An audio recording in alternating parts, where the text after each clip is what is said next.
Greetings, ladies and gentlemen. Welcome to another edition of the Third Intermission Podcast.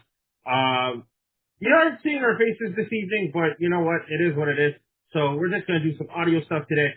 Of course, this is your boy Dave signing on for the evening. Follow us on the socials at Toronto Third on Blue Sky, Twitter, and Instagram. Subscribe to us wherever you get your podcast from, and make sure that if you're seeing us on YouTube, well, if you're seeing this video on YouTube, make sure you like, follow, subscribe, and hit that bell because we be hitting you with new stuff every week. Got the usual suspects in the building, Avery and Troy, out here in the cut along with me this evening. Avery, how we doing? Doing well. Back in Edmonton. It's hot as heck out here, but yo, make sure you're staying safe because we had the forest fires over the past little while, like in Ontario. But yo, man, it is tough out here because it's like being thrown into a smoker or a barbecue with how intense the smoke is. Oh my goodness. Trust me, it's insane because like we've been covered with bear smoke for like a good week, and we had the Americans cussing us out, and then the Americans are now trying to smoke us out, and we're trying to help them, which is kind of foolishness, but it is what it is at this point. Troy, how we doing? I am doing all right. I got one of those rare things called a day off today. Yeah, other than that, it's nice and relaxing. Just hanging out. One of my kids just took themselves to bed, which is fairly routine these days, which is good. But it also sucks because it means that they're growing up. Right? Yeah. Scary, isn't it? It is. It is. And, you know, it's almost the end of July, which means it's time to start looking at back to school stuff. So that means more money being spent. But the joys of being a parent. Good for the kids, right? Fair enough. Well, I'm doing all right. I have to go back to work officially as of tomorrow, and it's going to feel like a very painful situation. So pray for a brother. You know, hopefully if I have a half day and I get paid for a full day, then like, you know what, I'm good with that. So we'll see how things go. All right, folks, we got a really, really quick show for you this evening. Of course, we did want to talk about the, of course, NHL 27 being released. Well, actually, the cover being dropped. Of course, we're also getting a first look at that. What do we think about it? The Eiserman situation in Detroit as he officially steps down as general manager. Could Shanahan be very close behind and say joining the Red Wings organization? And of course, do you see a Hocus joining the Colorado Eagles, even though Abbotsford was kind of on some nonsense and decided not to hire him? We're going to discuss that really quickly. First things first, EA Sports has officially dropped the cover for NHL 27 and has given us a first look as to how gameplay and how interaction is going to commence once the game officially drops. It's showing us online play, streaming, and of course the current graphics and what have you. Avery, I'm going to let you discuss this one real quick since this is a little more up your alley here. You know, it's always the anticipation for what the game's gonna look like. Now, some of the bigger changes coming. There's a new broadcast team. Darren Pang and John Butchergross are now in the booth. They bring back connected franchises. They're improving the game AI. And you know, I don't mind the fact that you're trying again to take big swings, but and also you're also adding in team goal horns. And they're adding in team entrances, but some of these things that we've had coming into the NHL series, we've had before in years past, going back to, I would want to say the PS2, PS3 era, and it's a habit of some studios to bring back things that they dropped years ago, and say, look, it's brand new, with some of these elements they've already had before. So that's where I kind of side-eye things, but at the same time, EA doesn't really make a ton of changes because, again, they're the only game in town when it comes to hockey in terms of a licensed NHL game. No one else is going to spend the money to, right now, compete against EA Sports. So they're the one game in town. It appears they've done some things to appease fans to an extent, but it still looks to me, from what I see in screenshots and video, it looks to me, in large part, similar games as the new broadcast team. Troy, how are we feeling about this, considering you have been a bit of an avid gamer within the podcast? I know you, yourself, and Jason have been somewhat streaming on Twitch over the last little bit. How are you feeling about this?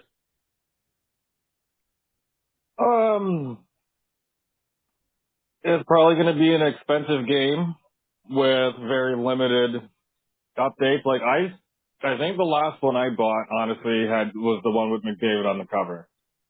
A lot of the games are the same for the most part, for me at least. You're just paying upwards of $90 for an updated roster. You know, there's minimal changes in gameplay. I mean, other than the graphics, I don't know. I feel like if you're a true gamer, you're not really sitting there and doing GM mode and all these other individual things where it's like you just watch it do stuff. I mean, at least with Creative Player, you can actually use your guy and do stuff, and you can create a team. Like, that part's still fun. But, like, I don't know. I think the pricing has gone beyond what it needs to be, and especially now with Sony saying that they're going to stop making physical copies of games. So now, with the revocable license, you know, you're spending X amount of dollars on a digital copy that they can just yank back from you at any time, and you don't get a refund for it. So, I mean, for people who love the franchise, I mean, yeah, sure. If you want to go out and get it, go get it. I'm not going to tell you no, but I'm not going to spend my money on it, because I can just pop in an old one and just, I don't know. It's still fun to play. I mean, I don't necessarily need the new up and comers in my video game to enjoy playing the video game. But congratulations to Max and Celebrini for being on the cover. Hopefully there is no down season for him, much like the Madden curse.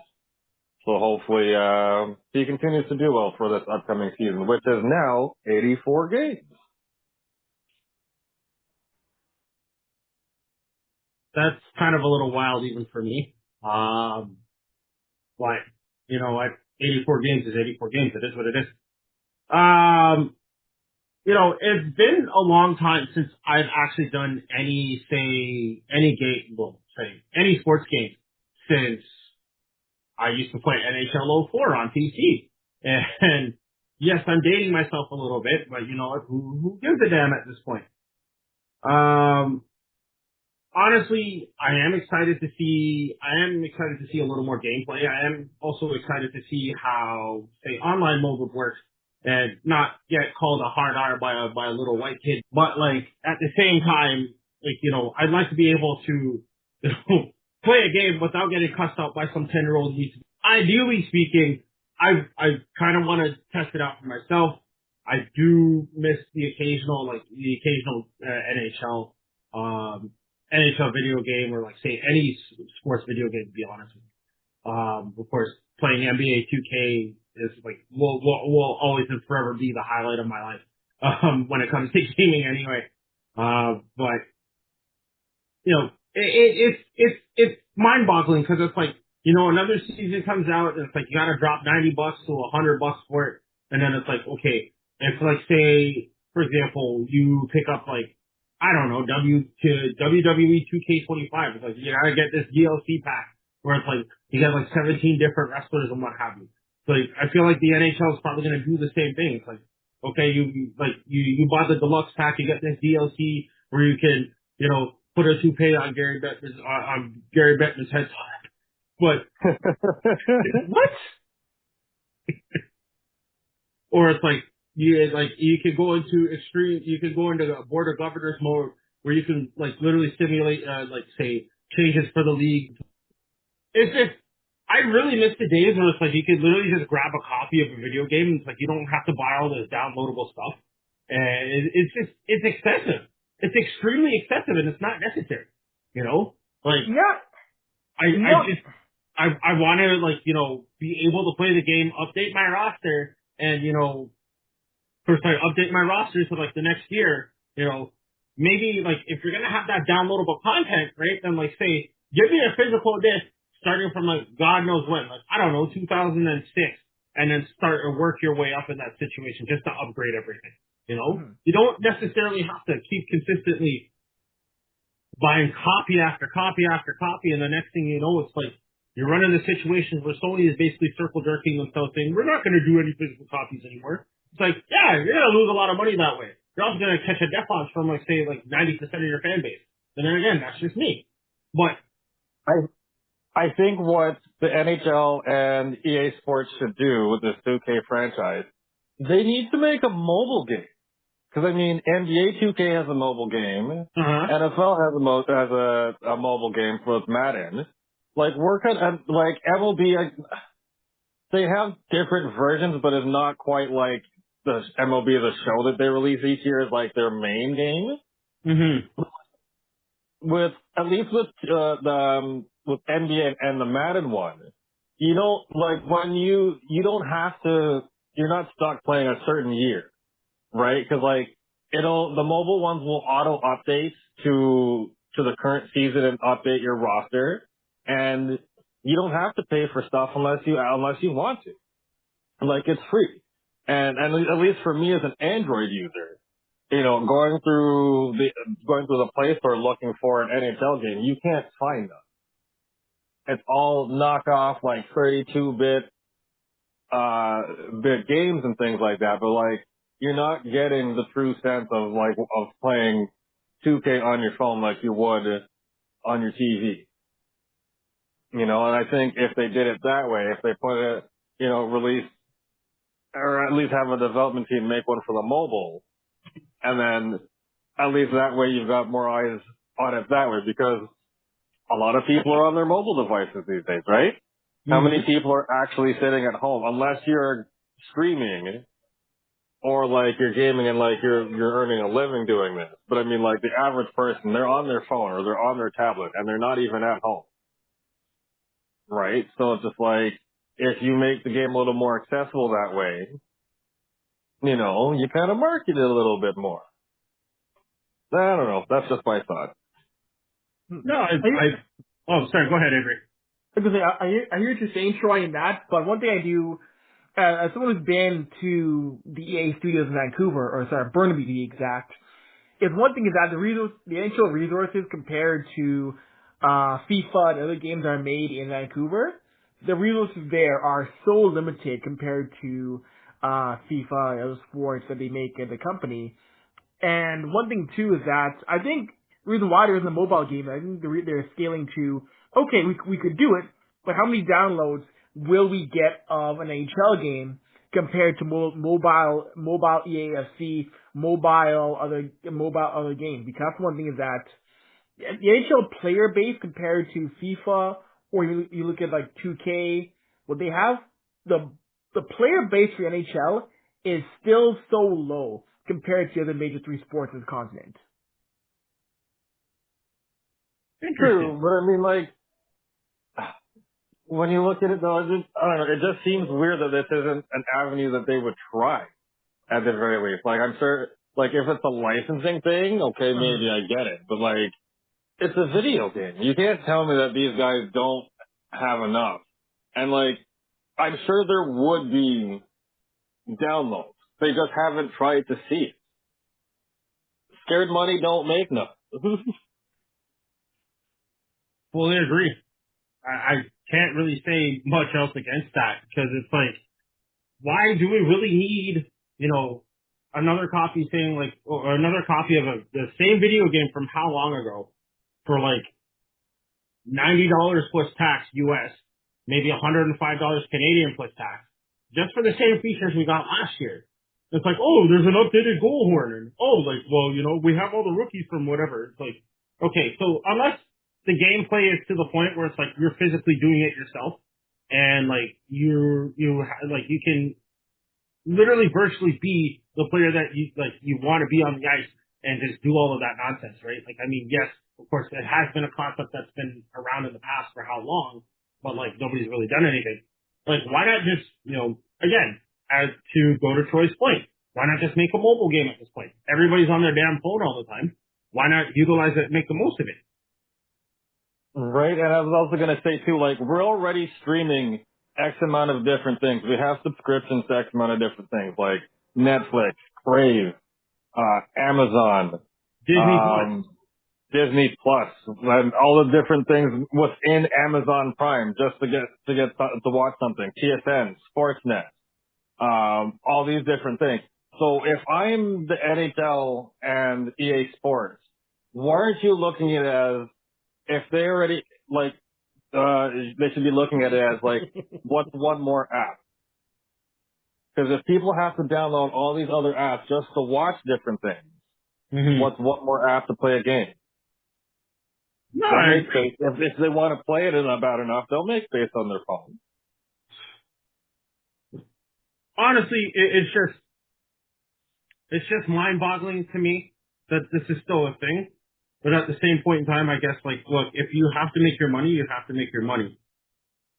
With that being said, this still, like, is one of those situations where it's like, why did we not think about this how long ago?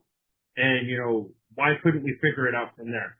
So it's like, I don't want to deal with this nonsense anymore. Like, I'd rather go play NBA 2K mobile, or like say, or play the NFL mobile version at this rate. Like, if hockey's not going to catch up, then like stay where you are, or sorry, stay in your lane, and don't bother me about another hockey game until you fix up. Plain and simple. Yeah, boy. Well, folks, honestly, if you're gonna go out and spend money on the hockey game, obviously, let us know how it is in the comments when it drops, and like obviously we'll try and see if we can, do a little 1-2 gameplay on Twitch during the season. So, we're gonna be hopefully excited about that. All right, moving on. There's a little bit of drama going on in the Red Wings locker room, or let me rephrase that, the Red Wings organization. If you've been under a rock over the last few days, Steve Yzerman has officially stepped down as the Red Wings general manager.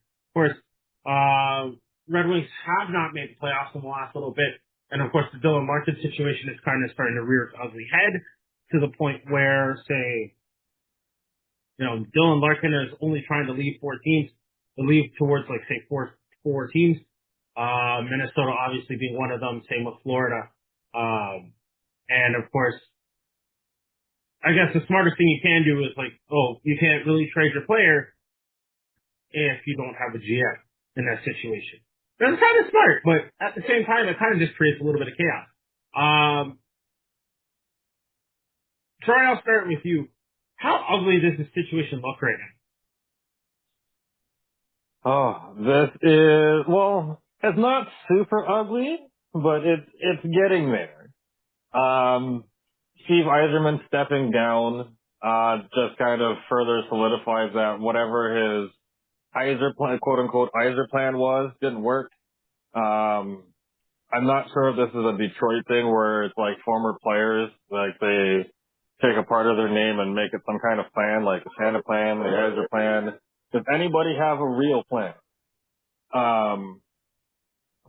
The fact that Dylan Larkin literally expanded his list to one more team makes it still makes it pretty hard to trade him to accommodate his demands.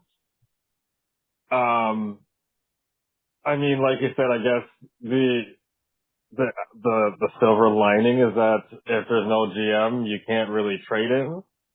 But even if they had somebody interim in place, and considering that Yzerman, he's not leaving the organization, he's just going higher up, I think. Mm-hmm. So I mean, like, who's to say that he still won't kibosh a trade? I mean, like, if he left the organization completely, then yeah, maybe they bring somebody in, and then maybe, Larkin and his people put pressure on the new guy to be like, yo, send me here now. But because Yzerman's not leaving, he's just, moving on up like the Jeffersons. Larkin's not going anywhere because regardless of who Yzerman hires, he's going to tell him, no, it's either you play or you sit until I deem what I feel is necessary as a return to trade you. Mm-hmm. Plain and simple. I mean, I get it. You've been in Detroit your whole career. The only time you made the playoffs was your rookie year. You've been there 10 years. You want out. But I mean, help yourself out. Help the team help you. If you want to play with your friends, go join a beer league. What is your mindset here? Why would you not want to, and we've beat this horse to death in previous episodes, but why would you not want to go somewhere and be the guy or try to be the guy? Why do you want to go someplace where you're an afterthought? The only time you get mentioned is when you're noticeably a healthy scratch for 11 straight games and you only draw into the lineup because somebody's hurt. What happens if you get outpaced and outplayed by a rookie? Then you moving all the way to wherever you decided you wanted to go ends up being a complete bust. Now, who's got egg on your face? Not Detroit. You do. Now, you look like a big idiot. I mean, you already do by only giving 14. But you get what I'm saying, though, right? Help them help you. Relocate yourself. Honestly, this is a really messy situation. Avery, I do want to hear your thoughts on this real quick. Mm-hmm. And like Troy said, this is really promotion. I've been moving because really, the Red Wings didn't want to fire Steve Yzerman. The org didn't want the headline of Red Wings fire Steve Yzerman. They didn't want to commit to that, so they're doing the thing that Edmonton has done before, where it's, we'll promote you to a different role where you're kind of sort of still involved to optically try to remove you from the situation. But yeah, there's still going to be, I'm sure, a level of pull in terms of what Yzerman has in the organization in Detroit going forward.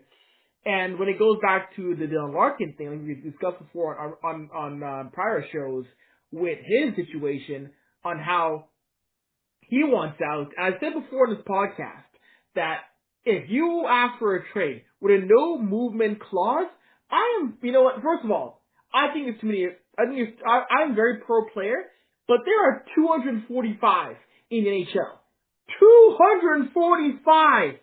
No other pro league among the big four has more than 40 in any of the pro leagues. A lot of guys who don't deserve shouldn't have a no trade clause. Is Dylan Larkin one of them? Sure. But it should be Dylan Larkin. You got your no trade, no move clause. We said before in the show. You want to leave? You want out? I said before, Troy said before, submit a minimum of 8 to 10 teams.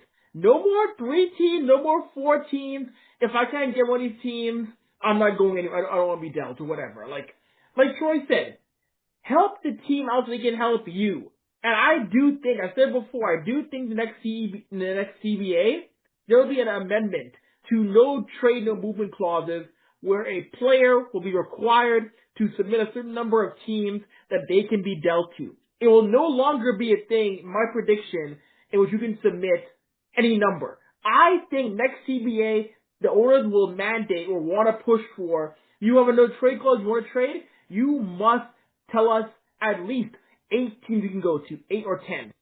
The fact that that's not already a thing is mind-baffling, because I know at least with a no trade, it's at least 10. 10 either 10 you want to go to or 10 you don't want to go to. With a no movement, I'm surprised that there's no set limit on how many teams you have to submit. That's dumb. And I agree. I think that they'll definitely look into that. I think what number did you say, Avery? 240 players have some sort of no trade, no movement thing? Yes, over 200, yes. That is nuts. that is highly unnecessary. I would say that they're probably going to limit it because, like, how many guys per team have one of these things in place? Like, I would probably limit it to like 2 per team. Like 240 is an insane number, and like you said, there's probably more than a handful. Like, there's probably more than a handful who probably don't need it. Is there a whole bunch that have earned it based on time served? Yes. But there's got to be a whole bunch of guys who have it, and they're not that kind of guy where they're not like that, where it's like, I need a no trade, no movement kind of thing. Like, I don't know, you're probably just like a depth guy. I don't know, I wouldn't be giving a depth guy a no movement, no trade. Like, that, I think that should be reserved for like your stars, like your franchise corner pieces. Yeah, because I mean, there are fourth liners. There are guys. There are the fourth line guys, the checking guys, who have no trade, no move clauses. I'm sorry, what? You're a player that can be bouncing between. You're a player. You're a fringe player on an HR roster. You're a guy who, I mean, yes, everybody contributes, but your contributions are not worth a no trade clause. How did you get that? Some people just get lucky. That's all I'm gonna say. Some people just either get lucky or their agent really negotiates very well. Either way, like, I mean, these no trade movement clauses are being handed out like candy. And you know what? Like you had initially stated earlier, Avery, I think with the new CBA potentially coming in within the next couple of years, I think it's time you got rid of that, or at least say reduce it to like say 2 of your franchise players. I mean, we've all seen in the NFL, like say there's a concept called franchise tagging, where it's like you take your key player, like a franchise will take its key player and literally sign them to like say, I don't know, like a supermax essentially. And it's like they can choose either to sign or they can choose to leave at that point. Now, of course, things aren't that drastic within the NHL, but I feel like that could be a concept that could work. Do you agree with this?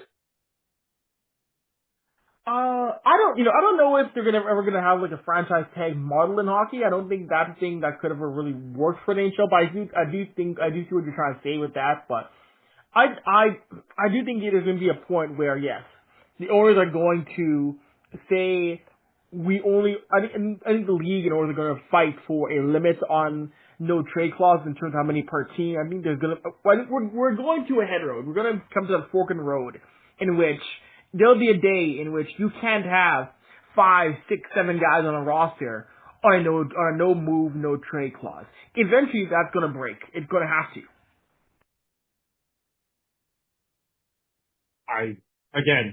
I just don't feel that, like, say, even though certain players do technically deserve it, it's like, if you're, like, say, like a middle 6 forward, not a middle 6 forward, but say a top 9 forward, or say, like, a bottom 6 defenseman and you have a no movement clause, like, I don't think I really want to I don't think I want to hold on to your contract. I'd rather just, I'd rather have you test the free agent market, see what we can get. So at least that way we can have someone that wants to compete here instead of just saying like, oh, I have tenure. I have a non-movement clause. I can choose 5 teams and basically tell everybody to screw off. It's like, I don't want to deal with players like that, especially if I'm a GM in the NHL. So idealistically speaking, it is something that obviously I would love to see not necessarily abolished, but more reduced. So that, say, we can actually have players that actually want to play with certain teams instead of just going, and to use Troy's example, we go play beer league in a professional hockey setting. Like, if you want to play with your buddies, like, listen, drop out of the NHL, go find a beer league, and go jump into that. Other than that, you're here to do a job, and that job is to win the Stanley Cup. If you can't do it here, do it somewhere else, or literally get off the ice and give somebody else a minute. Because there's a lot of good hockey players out there that are basically getting screwed. And I would much rather see, say, a kid who's been fighting, like, say, in the WHL or the USHL or the OHL or the QMJHL, you know, looking for some minutes, and they're getting held up by some ass clown who apparently wants to sit there with, like, and not dress for a game because they're not getting enough money. It's like, okay, give the kid a chance and he'll be 10 times better than you. Throw him in your slot and let's see how it happens.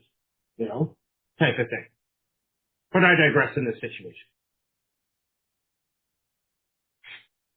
Anyways, we're gonna end things off on a lighter note here. Well, semi-lighter note, depending on how you're looking at it. UCA Hocus, of course, the first European coach to not only win an OHL title, but also a CHL title, has been hired for a minor hockey job in the American Hockey League.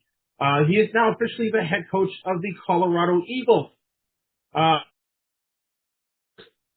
There was, say, some potential where he could have signed with Toronto. However, that didn't really come to fruition. And of course, Abbotsford did have an opportunity to sign him. However, they didn't want to pay him even half of his OHL salary, or maybe even a quarter of that. They wanted to give him a very, very low number just so he would just take the job, basically just take the job for peanuts. Ahokas said no and decided to go elsewhere within the industry of hockey and landed with the Colorado Eagles. Now, Avery, of course, I know you've been following this story for a hot minute. How are things looking on Abbotsford's side of things? Because, like, are they basically kicking themselves, or are they just basically saying, like, okay, cool, thank you, next in the situation? Well, no, they actually do. Well, first of all, before I get into the Abbotsford, who they actually hired, I gotta say this much.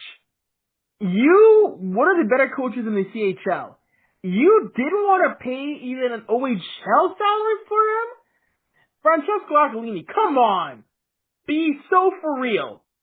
Be so for real as to the fact that you said, nah, I don't even want to pay an OHL salary for this guy. You are a billionaire. That's the one thing about rich people, eh? They love to make the money, but they don't love to spend it, no matter who it is. So they have brought in Ryan Papineau as a new head coach.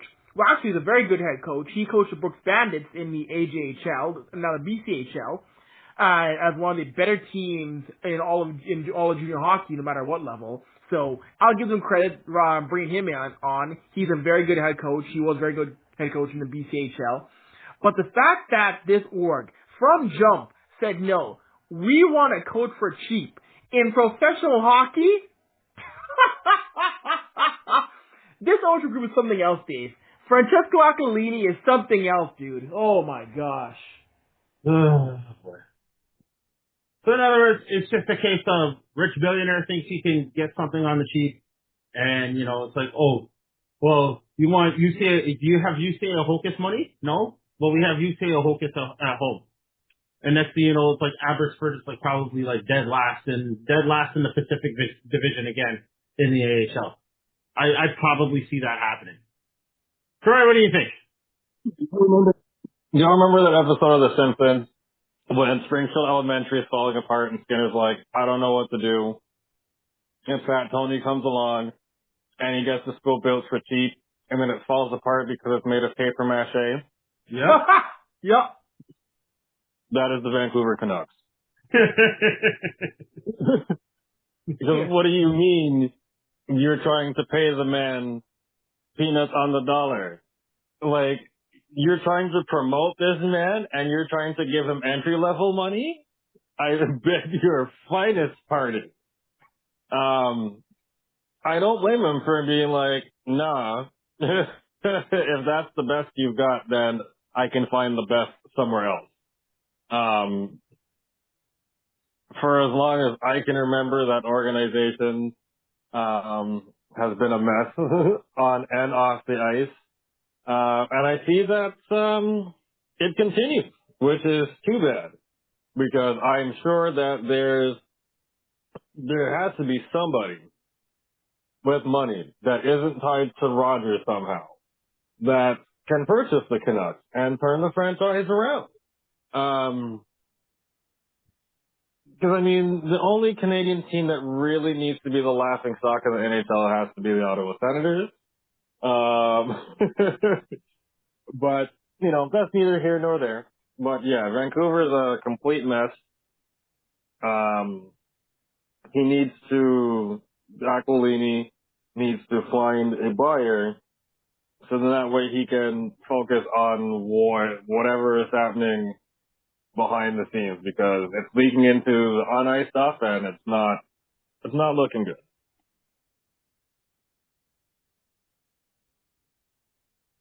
I just, honestly, I'm kind of tired of just, you know, rich billionaire thinks he can, you know, just try and cheapen his way out of a situation and, you know, think he can get away with it.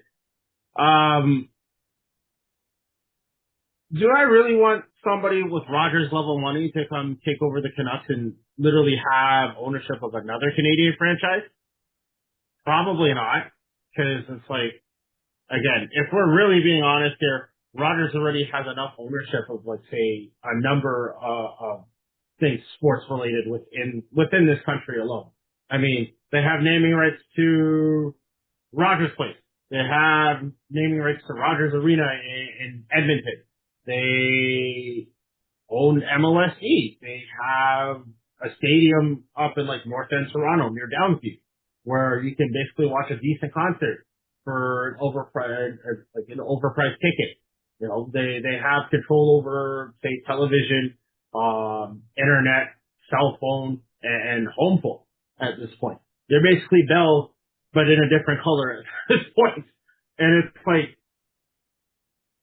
is there really a necessary need for Rogers to own another team in this country, especially when they just basically shut down the only network that covers their game? Well, based on on the radio anyway. Like, I don't think it's necessary for someone with that much, well, let me rephrase that. I don't think it's necessary for someone who happens to be part of a conglomerate to, say, take over another Canadian franchise and essentially make the company even more hated than it really needs to be. That said, I've always stated this in, say, my personal circles and, say, other industry circles, but there needs to be someone that's a little more sports-minded when it comes to, say, owning certain franchises, right? They have to, yes, I understand that they have to control the business side of things, but you also need someone who's passionate enough to say, hey, I'm sick and tired of the losing. Let's find a way to, like, make sure that, you know, we can start competing for Stanley Cups or NBA titles or Super Bowls or World Series or what have you. It's just, the whole concept of just, like, oh, I'm going to own a sports franchise for the sake of owning a sports franchise and, like, I'm going to make all this money, that essentially just alienates your fans. And I feel like this is what Francis Aquilini is doing. Because Vancouver suffered enough. You know, the last time they made the Stanley Cup final was in 2011. It was when John Cena was still wrestling. Okay? He was still wrestling, he was still a decent wrestler back in the day. He still didn't have a hair patch in the back of his head. When Kevin Durant was on the damn Oklahoma City Thunder, and we all thought that big three was going to beat Miami. And look what ended up happening. LeBron wins his first ring, and then LeBron wins another ring, and, you know, we're all left wondering what if, and we're all hating on Russell Westbrook when we should be hating on James Harden and his ugly ass beard. What? There are so many things that really drives me nuts. And it's like, you know what? Vancouver has already dealt with enough as it is. And this team deserves so much better. You know, you lost, 3, if not 4 star players within the past, 2 years. Your captain is gone. Your draft picks are gone. You haven't gotten past, say, a first round in years. You got beaten up by Calgary, thanks to the late, great Johnny Gaudreau. You haven't been a relevant team since 2011. And as a Leafs fan, I should not be talking this much trash. But then again, I kind of want to see Vancouver get on its feet and actually, compete for a Stanley Cup again, because they deservedly need to. And with bonehead moves like this, where you're basically trying to lowball a guy who essentially led one of the most stacked teams in OHL history to not only a provincial championship, but also a national championship in junior hockey. That's something that most coaches can't do. And then you want to lowball the man to basically tell him, like, listen, go stuff peanuts. It's like, yo, are you crazy? Are you absolutely crazy, or are you just dumb? Or a combination of both? Like, I get that you want to save money, but like, yo, stop being Scrooge McNuck in this situation, and just pull your socks up and find a coach that actually wants to get you through certain things. If a Hocus decides to, get promoted to the Avalanche, right? I believe that's the NHL affiliate for the Eagles, correct? That's correct, yes. Yeah. So if he gets promoted to Colorado, and the next thing you know, it's like he becomes the first Finnish coach in NHL history to win the Stanley Cup. I'm pretty sure Vancouver Canucks Sports and Entertainment is going to realize, like, yeah, we need Aquilini gone because, like, he's nothing more than a giant dumbass who can't figure his stuff out. So, with that being said, Vancouver, fix your shit. As much as I love making fun of you guys, fix your shit. Because there's no way in hell that you're going to lowball somebody and expect them to stay. That's like dating a hot girl, telling her you have roommates, and the next thing you know, it's like you have like 5 kids. And it's just like, oh, sorry, I didn't mean to tell, I lied to you. Like, I live with my baby mom and the 5 kids. But that's really going to ruin the whole goddamn thing. Yes, it's an extreme example, but I really don't care at this point. But anyways, like I said, Vancouver, just fix your shit.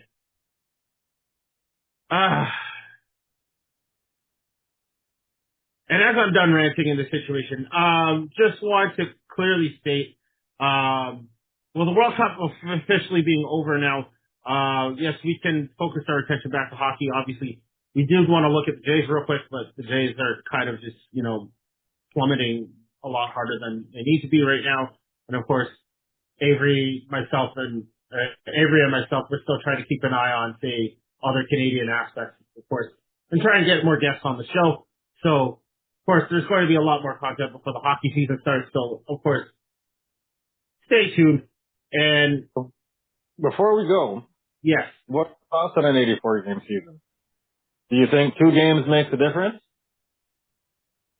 Listen, this is not like the NBA Cup where you can just throw in an in-season tournament and just basically circle jerk each other with another trophy. Like, an extra 2 games should accumulate for an extra week or 2 worth of rest in the NHL's regular season, and actually finish hockey at like the end of June rather than like the beginning of June. I'm for it to an extent, just as long as, like, say, the players get their adequate rest in that situation. Yeah. For me, I don't really think 2 more games will make that much of a difference. I mean, they're just starting the season a week earlier. Mm-hmm. So, I mean, it's a week less of off-season time. But I don't know. I mean, I think, I don't know why, I don't remember the reasoning for adding 2 games, but what they should have done was take out the overtime loss and the extra point that comes with it. That's what they should have done. Mm-hmm. Because, like, enough of this shit with teams getting points for losing. Like, I'm so done with this. And if we were going to make another change, go back to 1 to 8. Enough of this baseball wild card nonsense. Like, a lot of us are over it. We're done with it. It didn't work. No, I agree. Avery, your thoughts? So I would say, I actually wanted so Greg Wyshynski wrote a couple of years ago that the league went back 84 games. It should be a testing ground for new markets, like it used to be some 32 years ago, which I agree. It should have been a situation where if we add 2 more games, every team plays 2 neutral site games a year, like it was back when in 1993, 1994, when you had the Oilers and Penguins playing a game in Cleveland. You had games at Halifax, you had games in Milwaukee. It should have been games for testing new markets with the additions of two more games again. But I do like the fact that it means preseason is cut down, 4 preseason games per team, because 8 was just obscene.